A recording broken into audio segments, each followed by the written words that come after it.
Salamu alaikum.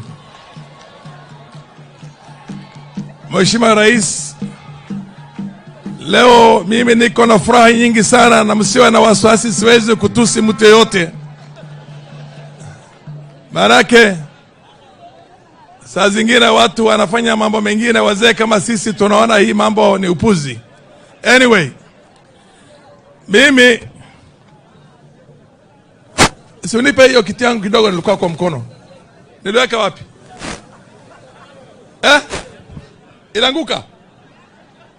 Wewe ndio unashika karatasi yangu, lete. Najua kawaida mzee anaitwa mwisho, lakini ndiko ameniita mapema. Anyway, Your Excellency, I have said before, and I'm going to repeat today again. In 60-something years of the history of this country, no president has achieved in 2 years what you have been able to achieve in the last 2 years. We were on the verge of having a currency collapse. Our currency was 160-something and progressively going down to 300. Ulifanya kazi mzuri sana, mambo mengi sana. You protected our currency. Today, our currency is transacting at about 129 to the dollar. Your Excellency, you brought in the universal health coverage. Even a country, first world country, the most developed, the most powerful economy in the world, the American economy, does not have a universal health coverage.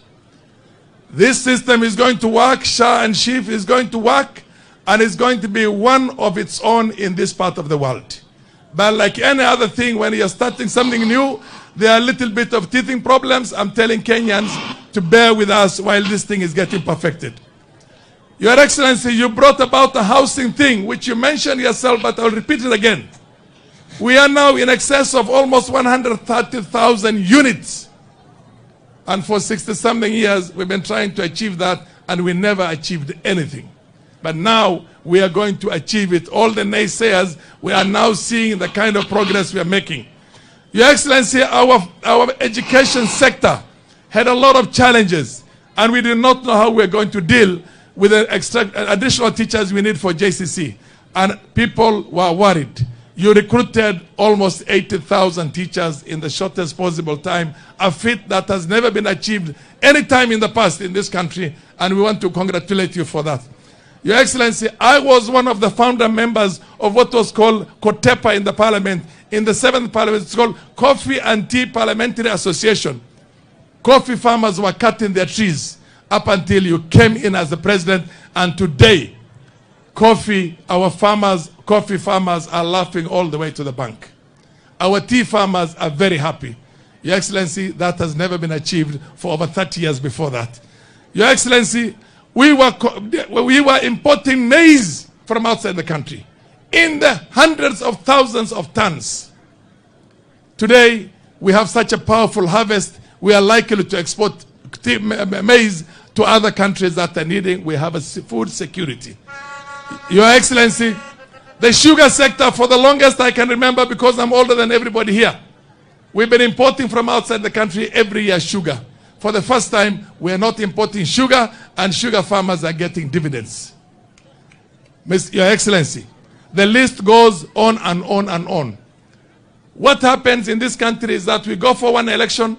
Once we're through with the elections, we start again the campaign for the next election because the political divide is too wide. You made sure that that political divide does not exist anymore, and you reached out to your opponent, the person who ran against you for the presidency, and created a broad-based government. You went to the former president and people who, again, voted against you and campaigned against you, something that's never happened in the history of this country, but you still reached out to him. The political divide is not there. Integration of the political classes is there now. Your Excellency, we will promise you, like I said in many places, I did not vote for you in the last election. We are going to vote for you from this part of the world, this region, to the man come the next election. We are looking at 99%, 100% of all the votes of Northern Kenya who will be there for you. Your Excellency, we talked about, you directed that road design should be done from Garissa. You talked to your minister then, Murkomen, from Garissa all the way to Liboya, and you said, finish the road design. When it's ready again, I'm going to look for the money for that road again. I want to thank you very much for that very powerful undertaking and the fact that I know you always deliver on your undertaking. Your Excellency, you have done everything that needed to be done and even much more than that. What we can tell you, we want to thank you. Na wale ambao wanasema hawataki maendeleo, wanataka mambo mengine. Ile mambo mengine wanataka ni shauri yao. Na nchi itaendelea, na wewe utaendesha jinsi umeendesha, na sisi watu wa mkoa hii, I forgot you directed also on the national grid. The national grid has left here and is going towards Dadaab, is in a place called Alango Arba, and it will progressively continue to Dadaab and Liboya. We want to thank you very much as people of Garissa County and the people of Northern Kenya, and we will tell you welcome again and again when we are there with you. Tuko na wewe bega kwa bega. Tumeshukuru. Ya mwisho ambaye ni muhimu sana. Kuna wale wanasema wanataka commission of inquiry ati kwa people who are abducted. Mimi nasema, Your Excellency, I also support that. Let's have that commission of inquiry, but that commission of inquiry should start from 1963. Only in the 10 years before you came in here, the 10 years before you became a president of this country, we lost 1,200 Muslims in this country, including my own 10 close relatives, my brother-in-law including.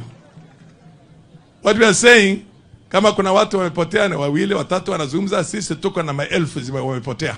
Tunataka hiyo commission of inquiry ianze na ile 63, including the shooting into the mosque in Isiolo when innocent worshippers were killed by members of the Kenyan security forces, including what happened in Wagala, including what Malkamari, including all those places. Mpaka ile ya mwisho ya juzi ulipoingia ndio ikasimama hiyo, tukamalizwa, sikumalizwa sisi. Nataka ianze na hiyo na ije mpaka leo. Hiyo mimi sina wasiwasi na hiyo, and I will support you on that, but let it not be discriminative. Nobody is more equal in this country than the other. We are all equals, and we want to see that historical injustices addressed. Nimeshukuru sana. Thank you very much, Your Excellency. Asante sana Mheshimiwa